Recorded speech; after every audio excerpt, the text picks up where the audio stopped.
أعوذ بالله من الشيطان الرجيم بسم الله الرحمن الرحيم فلما جاء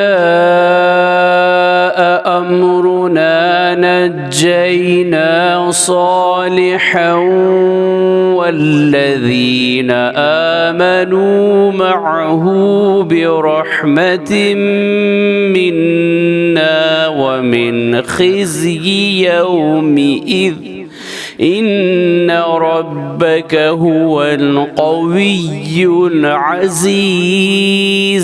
सूरह हूद आयत नंबर 66।